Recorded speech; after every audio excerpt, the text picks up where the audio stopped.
This is an Apostrophe podcast production.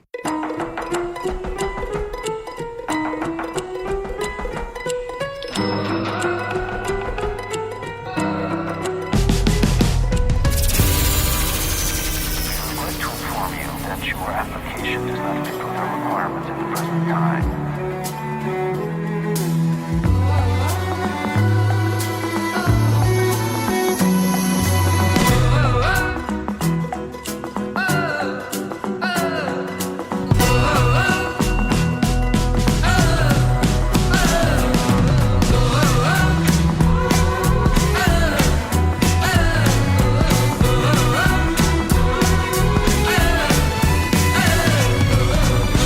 This is We Regret to Inform You, the Rejection podcast. I mean, what if they say I'm no good? What if they say, get out of here, kid, you've got no future? I just don't think I can take that kind of rejection. Marty McFly.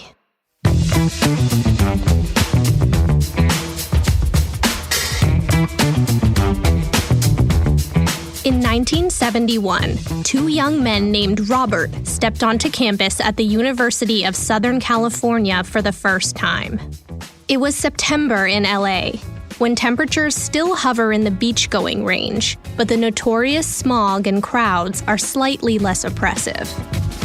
Robert Zemeckis was from Chicago, and Robert Gale from St. Louis. Neither had, in their lifetimes, seen a palm tree in the flesh. But there they met one fateful day, in a Cinema 290 class.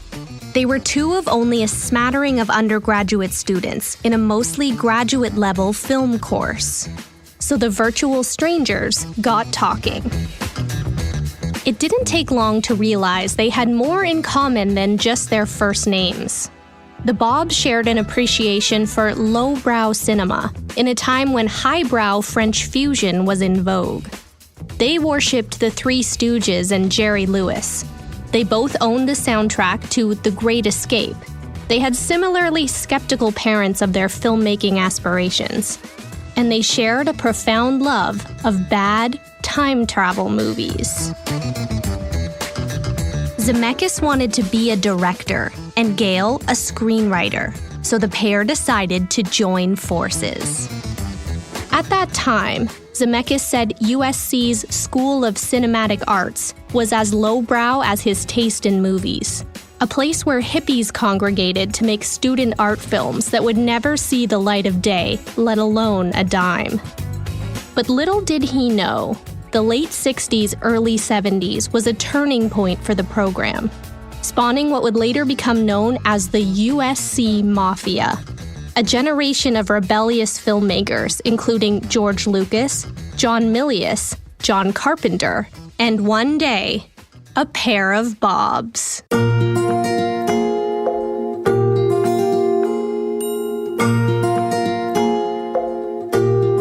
Throughout their time at USC, Zemeckis and Gale created several films, a couple of which had actual real-world potential. So they decided when they graduated to try and get the best one made. The only question was, how?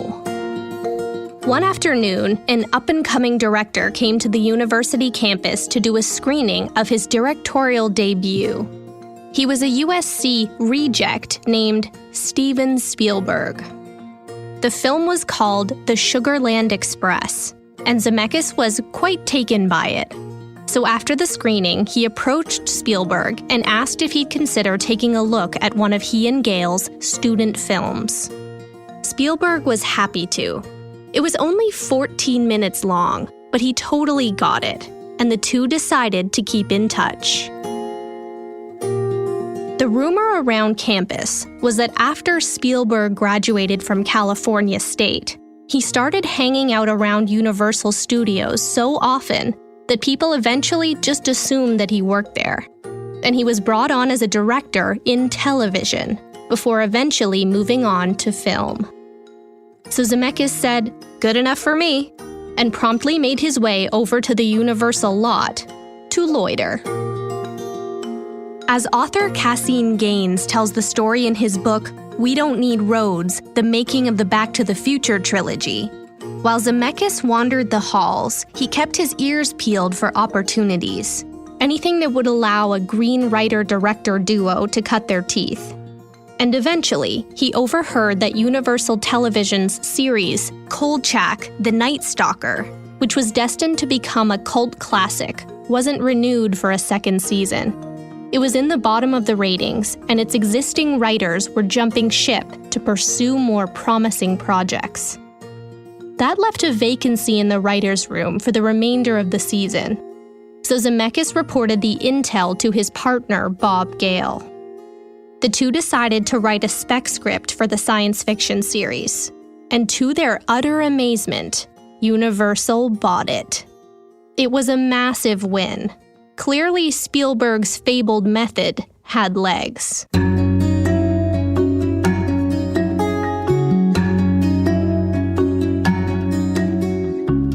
Next, Zemeckis heard the popular police drama McCloud was short a script. So he and Gale banged one out in just a week, and it ended up getting optioned.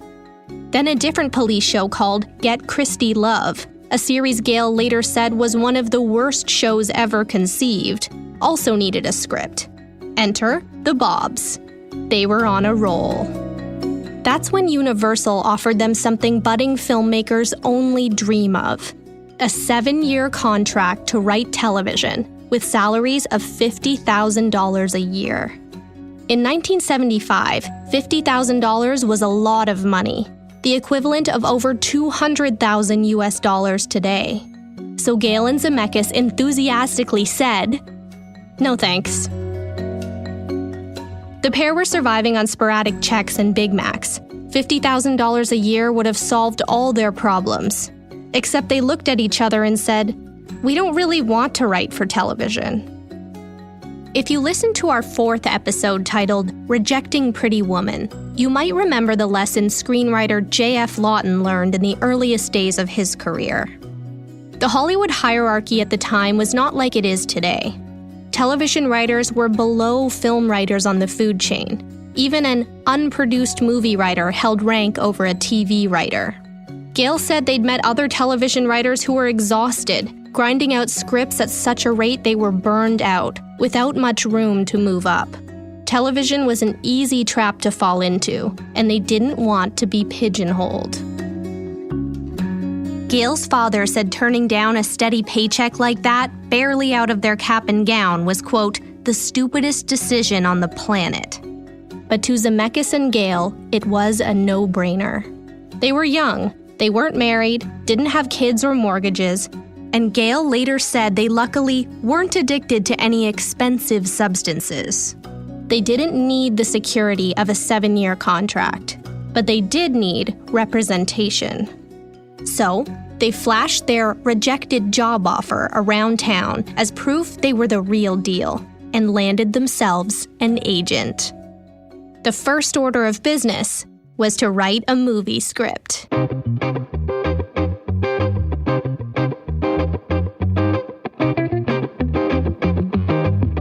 At this point, it was the mid-70s, and while Gale and Zemeckis were learning the ropes in television, some of their fellow film school alum were knee-deep in the silver screen.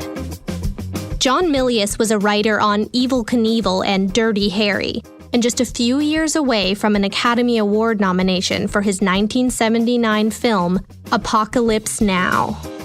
And Steven Spielberg had blown his up-and-coming status out of the water with his second film, Jaws, which would go on to gross over $400 million worldwide. Gale and Zemeckis needed their own big break. The pair developed what they called the index card method, a system of visually plotting out a film using index cards, then pinning them onto a large corkboard. They'd place the beginning of the story in the top left corner and the ending on the bottom right, then slowly fill in the cards in between. They brought their first pitch to John Milius. He didn't love it, but he liked it, and told them to bring him their next one. So the Bobs went back to the bulletin board. This time, they'd try their hand at an unexpected collision of genres: World War II and comedy. a concept the pair had toyed with for a couple years. The story took place in Los Angeles, mere days after the attack on Pearl Harbor, when a woman skinny dipping on the beach spots a rogue submarine approaching land. The city erupts into a sheer fit of hysteria, fearing they might be the next target of the Japanese forces. They called it 1941. Gale and Zemeckis brought the script to Milius, and this time, he agreed to produce the film and suggested they pitch it to Spielberg to direct. So off they sprinted to Spielberg's office.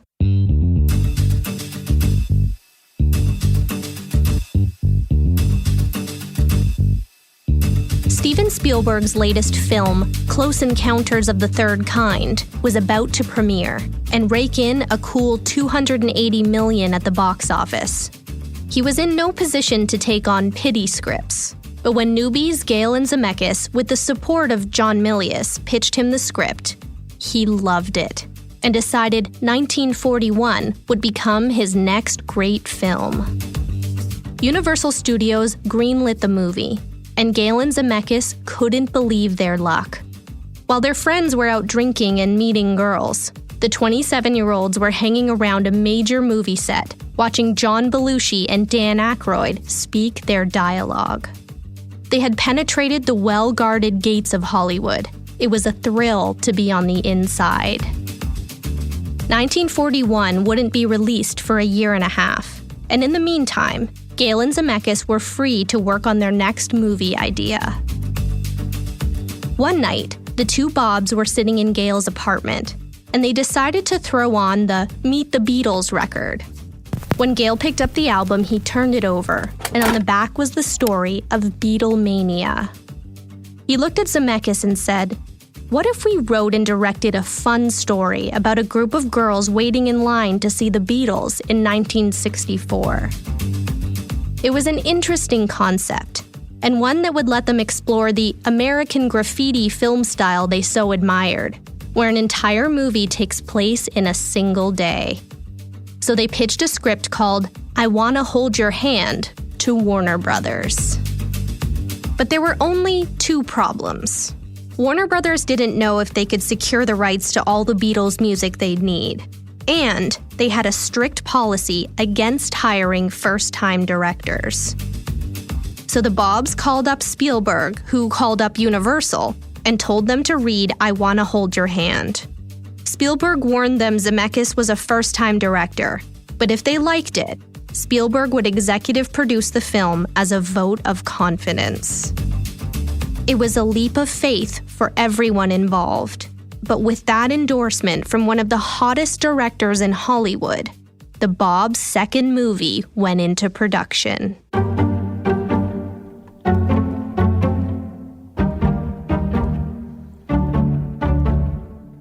The late 70s were a busy time for Gale and Zemeckis. They were working on their two films simultaneously, and in early 1978, Universal sneak previewed I Wanna Hold Your Hand with test audiences. People went crazy for it. Gale said the reactions were dynamite. So in April of that year, when the movie was released, expectations were high. But as it turned out, the Fab Four-inspired comedy didn't incite much mania at the box office. Even with a little help from their friend Spielberg, the movie didn't draw an audience, and Universal lost money on the project. It was a massive disappointment. While filming 1941, John Milius told Gale the story of how he and Spielberg had talked about one day writing a screenplay about dueling used car salesmen, and that maybe it was an idea worth pursuing. Gale was intrigued, so he and Zemeckis put together a script about two brothers, each used car salesmen with competing lots directly across the street from one another. It was a comedy called Used Cars, and despite their first movie doing poorly at the box office, Spielberg and Milius jumped on board as executive producers. They pitched the story to Universal, but they passed. So the Bobs brought it to Columbia Pictures instead. The head of Columbia at the time, Frank Price, bought the script immediately. He thought it was hilarious because he was once a used car salesman himself.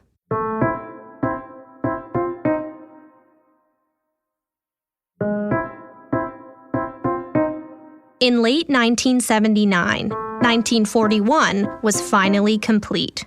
It made its way into movie theaters across the country. And Spielberg's next great film became his first great flop. Despite the big names on the bill, it just couldn't draw the numbers. The $35 million film made only $31 million in the US, and Steven Spielberg's reputation took a big hit. Suddenly, his directorial Midas touch was brought into question, and Gale and Zemeckis were horrified. The following year, Used Cars hit theaters. Like their first picture, it had done well in test screenings, but Gale felt the release was rushed and disorganized. It was bumped up ahead of schedule, and Used Cars premiered just a week after the movie Airplane. It was transportation overload, and once again, their movie bombed. The box office earnings were completely underwhelming. Roger Ebert gave Used Cars 2 stars, penning that the film was filled with, quote, too many ideas, relationships, and situations with plot overkill, adding that he felt the same way about their earlier unsuccessful collaboration with Spielberg, 1941. I Want to Hold Your Hand, however, he actually enjoyed. Gale said he and Zemeckis were devastated. They feared they had become Spielberg's bad luck charms. While out on the promotional tour for Used Cars, Gale stopped by St. Louis, his hometown. He decided to see his parents while he was there, and at one point in the visit, Gale found himself digging through the storage boxes in their basement, where he discovered his father's high school yearbook. As Gale wiped the dust off the Class of 1940 cover, he felt a sudden curiosity to flip through the pages. It took only a glance to realize his father's sepia-toned smile was everywhere. As it turned out, he was the president of his graduating class. In all the stories Gale had heard over the decades, his father's student body political career had never come up at the dinner table. Gale and his father had attended the same high school, some 30 years apart, and Gale suddenly reflected back on the president of his own graduating class. He hated that guy.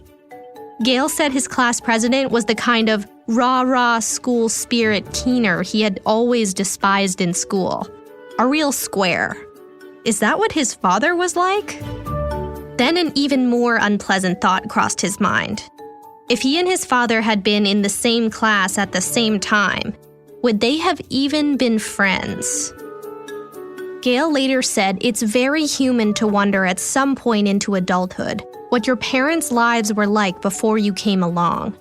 Were they nerds? Cool, preppy, rebels? Did they drink and smoke and go on dates? He realized a movie, to his knowledge, had never been made on the subject. So when he got back to Los Angeles, Gale immediately told Zemeckis about his idea for a screenplay. What if you could go back in time and go to high school with your parents? Zemeckis loved it. Finally, a new take on an old sci-fi standard. The first number they called was Frank Price from Columbia. Though Price's roaring laughter at their previous comedy, Used Cars, didn't resound across the country like they'd hoped, he was still a fan of their work and had told them his door was open anytime. Price dug the fresh time travel angle and offered them a deal on the spot to develop a screenplay. They'd call it Back to the Future, and Gale and Zemeckis pulled out their index cards. And we'll be right back.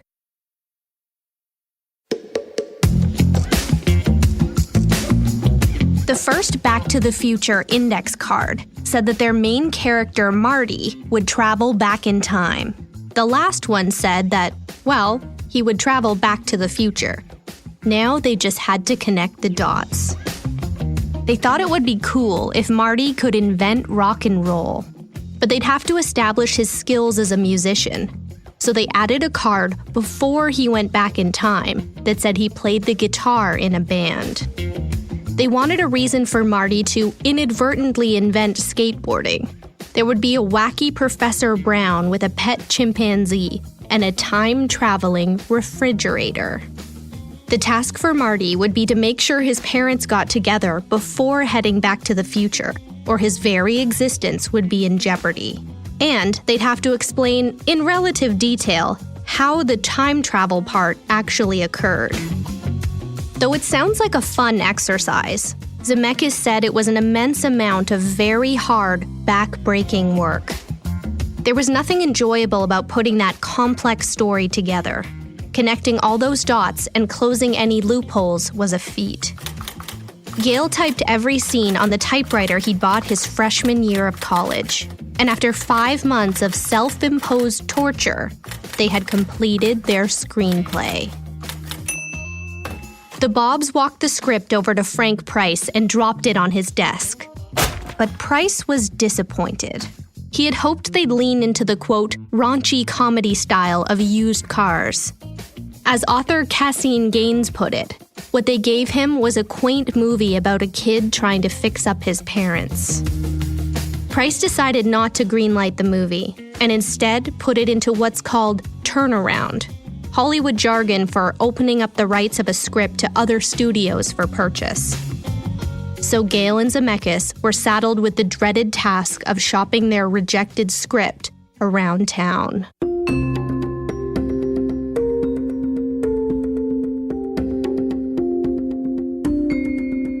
Bob Gale and Bob Zemeckis took their script to executives at Universal, Paramount, 20th Century Fox, and Warner Brothers. And every time, they got the same 3 responses. 1. Time travel movies don't make any money. 2. Audiences these days want raunchy comedies, R-rated films like Risky Business. And 3. It's too sweet for the rebellious 80s youth. You should really take it to Disney. So Gale and Zemeckis marched over to Walt Disney Studios. Disney's executives looked over the script wide-eyed, then turned to the Bobs and said, "Are you guys out of your mind? There's incest in this movie."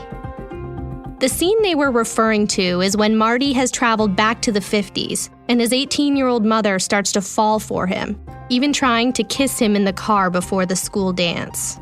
They said, "We can't do that. We're Disney. We do family movies. This is way too raunchy." Gale and Zemeckis met with every executive at every studio in the whole of Los Angeles. Twice. But time after time, day after day, they were rejected.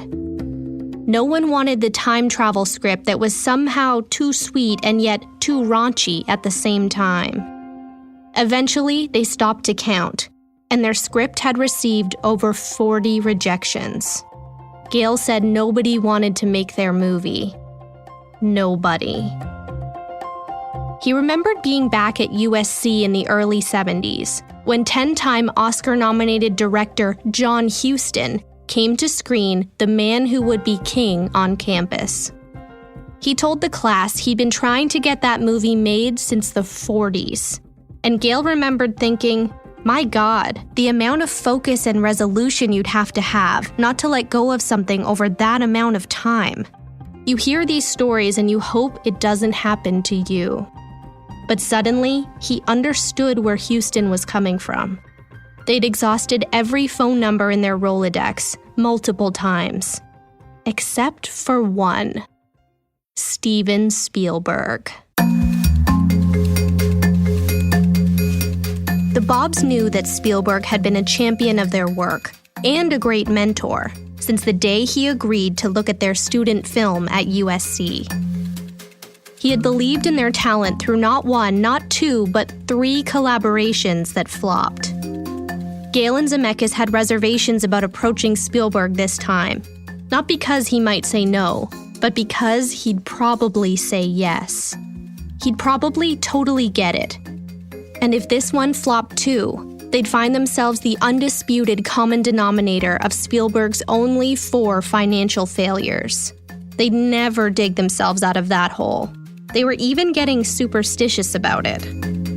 The Bobs didn't want to be the guys that only got jobs because of their famous buddy, but they also trusted Spielberg's gut. So they decided to approach him with the sole purpose of finding out if he thought they were justified in their determination, or if they should take the hint and walk away. So they showed him the script, and just as they predicted, Spielberg thought it was fantastic. He said it was an unusual story, modern, yet based on old-fashioned principles like family, coming of age, and the generation gap between kids and their parents. So Spielberg enthusiastically and wonderfully offered to produce the film. But before they loaded up the plutonium, Gale and Zemeckis decided to be candid with Spielberg and explained to him that they were afraid to be the reason yet another one of his movies failed. They appreciated his support, but were going to keep trying to make it on their own.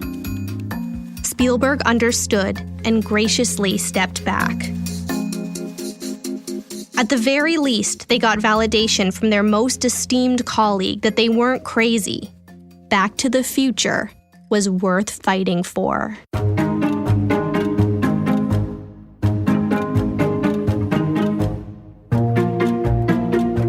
Gale and Zemeckis needed a new plan. They couldn't endure another 40 rejections. In fact, there were no studios left to reject them anyway. The best they could do was keep waiting for turnover in the corner offices, and that could take years. That's when Zemeckis said, "Hold the phone. If the script was as good as Spielberg said it was, then maybe the tough sell wasn't the story. Maybe it was them." They had no track record. They were associated with Steven Spielberg's biggest failures to date. And before that, they'd only written a handful of episodes for canceled television shows. They needed to build their Hollywood street cred. So Zemeckis decided to play the long game. He said he would direct the next decent script that crossed his desk. He would earn the Bobs a good reputation. Then, he'd come back to the future. So Zemeckis took on the next respectable script that came along. It was called Romancing the Stone. Romancing the Stone told the story of a New York City romance novelist who's forced to brave the Colombian jungle in order to save her captured sister. The film got picked up by 20th Century Fox and would star Kathleen Turner, Michael Douglas, and Danny DeVito. A huge cast and a recipe for success. But it turned sour quick. Turner and Zemeckis didn't get along. She thought Zemeckis spent too much time preoccupied with camera angles and not enough time with the actors. She felt it revealed his inexperience. 20th Century Fox started to lose interest in the production and shifted focus almost entirely toward their other films, anticipating that Romancing the Stone would be a colossal failure. Then, in the winter of 1984, the movie hit theaters. And surprisingly, the numbers went up, and up, and up, until the action comedy earned nearly $100 million worldwide, becoming 20th Century Fox's only hit of 1984. And suddenly, the Bobs' phones rang off the hook. It was the studio executives who had rejected Back to the Future 40 times. They had a change of heart and now gave the too sweet yet too raunchy sci-fi flick too enthusiastic thumbs up. Their plan was working.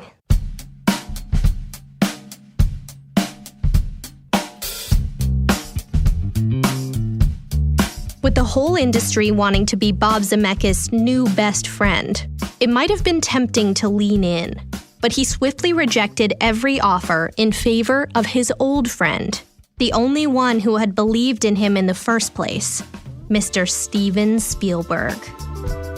Now, if their fourth project together failed, the Bobs had at least one successful movie under their belt. They wouldn't only be known as Spielberg's bad luck charms. So Gale and Zemeckis approached Spielberg again and asked if he was still interested in making Back to the Future. And according to Bob Gale, Spielberg said, "Damn right I am." At this point, Spielberg had directed Jaws, Raiders of the Lost Ark, Indiana Jones, and E.T., which became the highest-grossing film of all time. And he had founded his own film production company under Universal called Amblin Entertainment. And Back to the Future would become Amblin's very first film not directed by Spielberg himself. Instead, it would be executive produced by Spielberg and directed by one Bob Zemeckis. Finally, nearly 4 years after writing the screenplay, they had landed a studio. But before moving into production, the head of Universal, Sid Sheinberg, had a few notes on the script. First, he thought Professor Brown should be changed to Doc Brown, and Doc for short, because it was more accessible. Next, he wanted Marty's mother's name to be Lorraine, after his own wife. He also said Doc's pet had to be a dog, not a chimpanzee. He said, "No movie with a chimpanzee ever made any money." Everyone agreed. And lastly, Sheinberg suggested the film's title be changed from Back to the Future to Spaceman from Pluto. Gale, Zemeckis, and Spielberg all hated that name. But they didn't know how to break it to Sheinberg. So Spielberg pretended the idea was a joke. A hilarious joke. He told Sheinberg they all had a good laugh, and what a clever quip it was, knowing full well that Sheinberg would be too embarrassed to say he was serious. And it was Back to the Future. Gale and Zemeckis added a few more changes themselves. Zemeckis feared that if the time travel machine was a refrigerator, children who saw the movie might try climbing into their fridges at home, and that was a safety hazard. Plus, Doc would have to carry the fridge around in a pickup truck. Wouldn't it make more sense for it to be mobile? So they decided to make it a car. But not just any car, a DeLorean. Zemeckis liked the futuristic look and gull-wing doors of the steel DeLorean, and the fact it had clean lines that would complement time-traveling gadgetry they'd have to stick on top. Plus, if you're gonna build a time machine into a car, why not do it with some style? The studio told Gale and Zemeckis they'd have to get the movie made in a matter of months. If they couldn't meet that deadline, the film would get canceled. So they swiftly got to work casting the leads: Marty, Doc, Lorraine, and George. In 1984, Michael J. Fox was shooting the movie Teen Wolf. The hair and makeup were, let's just say, cumbersome. There was rubber and fur everywhere. Fox couldn't eat or drink. He said he was just miserable. And to make matters worse, one day on set, Fox noticed there was another crew nearby scouting for a different movie. A Spielberg movie, apparently called Back to the Future. Fox was jealous. He said he'd much rather be in the latest Spielberg movie than in a werewolf costume. Little did Fox know, he was their first choice for the lead. Gale and Zemeckis tried to get Fox, but between Teen Wolf and playing Alex P. Keaton on the sitcom Family Ties, his plate was full. And despite their begging, Universal couldn't get Fox released from any of his contracts long enough to shoot the movie. They were already working on an unrealistic timeline, but Zemeckis said his young director ego kicked in and told him to just make a casting choice and move on. They auditioned many actors for the part of Marty McFly, including Johnny Depp and Charlie Sheen, but they eventually landed on Eric Stoltz. Stoltz had just come off the critically acclaimed movie Mask, and he checked all the boxes. He was the right age, he was talented, and he looked the part. Done. Next, they had to find their Doc Brown. Jonathan Lithgow and Jeff Goldblum read for the part of Doc, but the Bobs weren't convinced, so they put out a casting call. Christopher Lloyd had been a Hollywood actor for about a decade and had a recurring role as the quirky Reverend Jim Ignatowski on the popular TV show Taxi. But by 1984, he was ready to walk away from La La Land for good. He felt there was a sinister quality to the town, that he was selling his soul, and he decided to move to New York and return to his roots in the theater. But before he'd finished packing, his agent sent him the script for Back to the Future. Lloyd's agent suggested he read the script and come meet the director, Bob Zemeckis. Lloyd had never heard of Zemeckis. He took one look at the script and threw it straight into the trash. There was no point in reading it. He had already made up his mind. He was going to New York. But that's when a friend stopped him and said that a motto they'd always lived by in this business was to never leave any stone unturned. It was sage advice, so Lloyd fished the script out of the garbage, and it was actually really good. So he met with Zemeckis, and Bob's your uncle. They cast Red Dawn actress Leah Thompson as Lorraine, and Crispin Glover, who'd acted with Michael J. Fox in Family Ties, as George McFly. And finally, it was time to start shooting.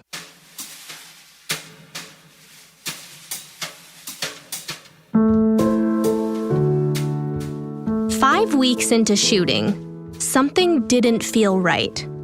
Zemeckis and Eric Stoltz weren't jiving. Stoltz's dramatic method style was clashing with the comedic script. His character, Marty, was a human among other humans, but he had come from another decade, so Marty was meant to react to the 50s as if he had landed on Mars. But Stoltz just wasn't hitting the mark. Zemeckis and Spielberg rewatched their near month and a half of footage and agreed. They'd have to make the tough decision to release Stoltz from his contract and cast someone else. Zemeckis felt terrible. He says to this day it's the hardest meeting he's ever had in his life. But it had to be done. They convinced the studio to let them reshoot 5 weeks of footage and forgive the millions of dollars lost. The clock was ticking. There was no point in wasting more time. They knew Michael J. Fox was the one, so they went back on bended knee and begged Family Ties creator Gary Goldberg to take pity on them. Goldberg agreed to let Fox read the script, and if he liked it and wanted to take it on, they'd have to shoot all of his scenes around Family Ties' schedule. Fox said Back to the Future was the best script he'd ever read. He didn't understand the logic behind the time travel, but neither did Marty McFly. So Fox hopped on board and agreed to adopt a brand new shooting schedule. It went something like this. From 10 a.m. to 5 p.m., Fox would shoot Family Ties. Then he'd get into a station wagon with a bed in the back and be driven to the Back to the Future set, where he'd shoot from 6 p.m. to 4 or 5 a.m. Then he'd get back into the station wagon bed and be driven home, where he'd sleep for a few hours. Then it was back to Family Ties for his 10 a.m. call time. Fox said, "Sleep? What do I need sleep for? I'm 22.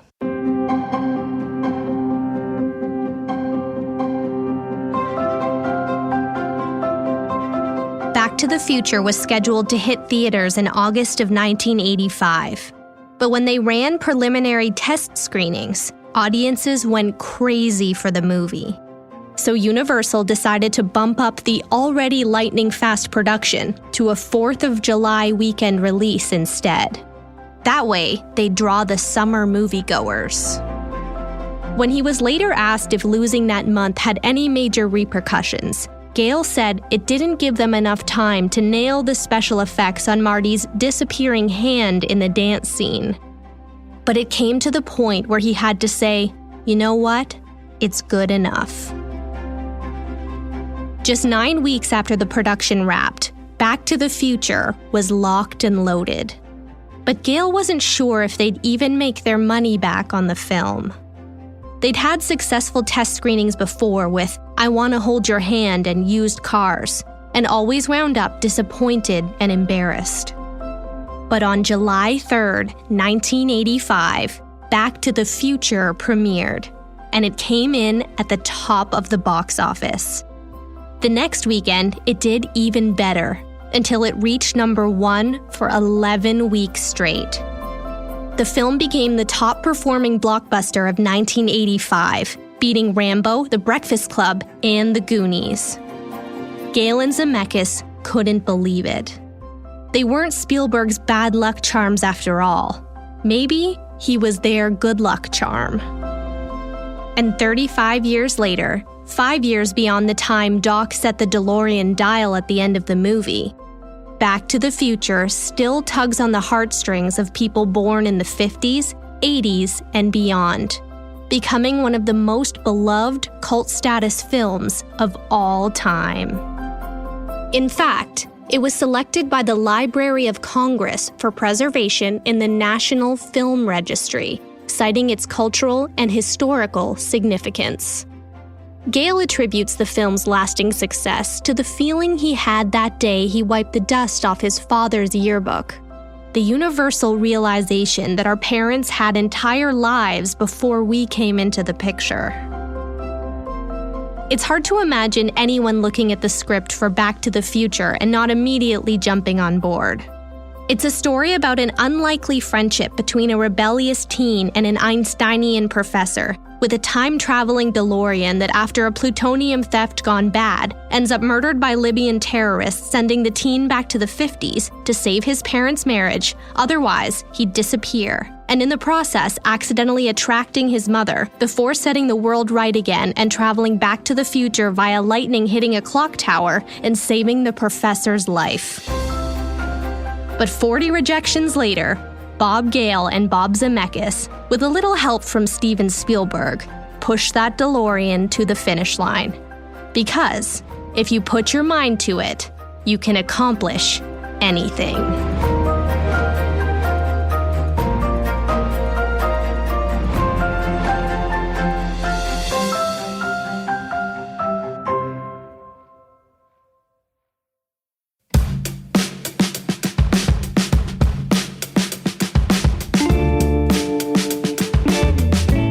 Do you remember the famous climactic scene in this movie?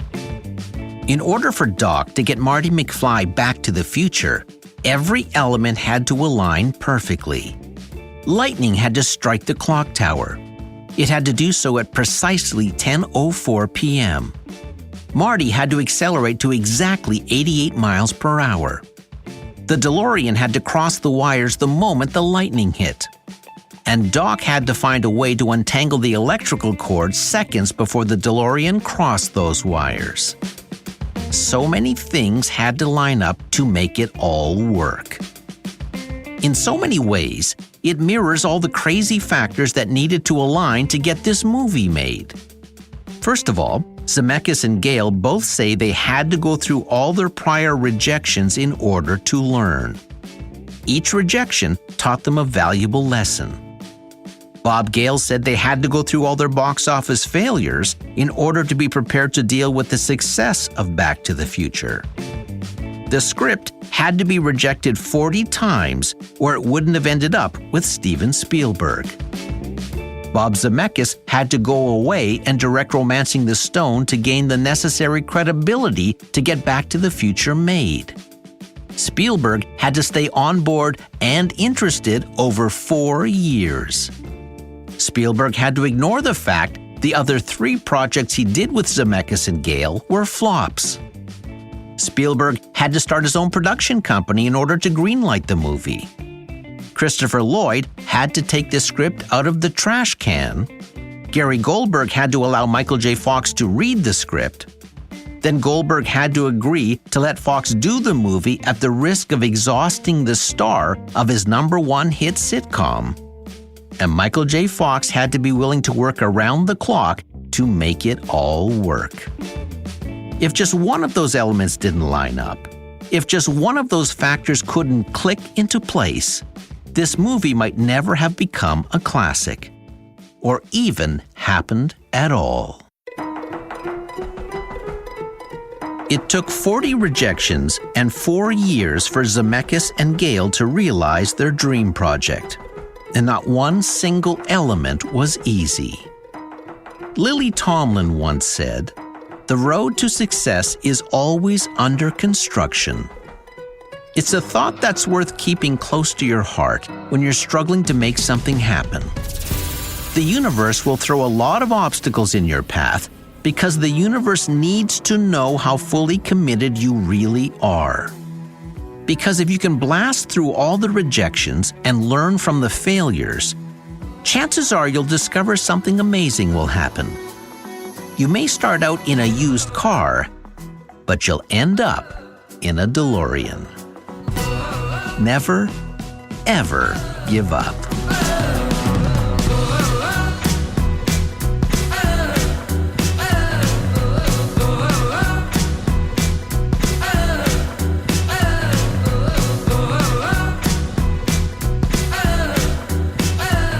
Back to the Future. Academy Awards, 1. Sequels, 2. Budget, $19 million. Trilogy worldwide earnings, $1 billion. Number of people named Bob associated with the film, 16.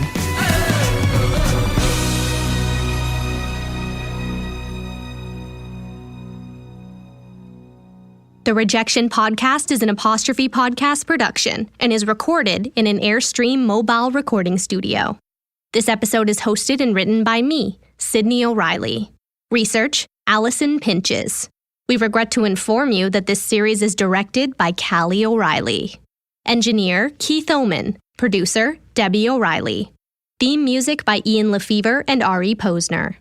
Major sources for this episode are listed in the show notes on our website, apostrophepodcasts.ca/rejection. Follow us on social at @apostrophepod. Rate and review our show wherever you get your podcasts. And while you're there, let us know of any rejection stories you'd like to hear. This series is executive produced by Terry O'Reilly. See you next time.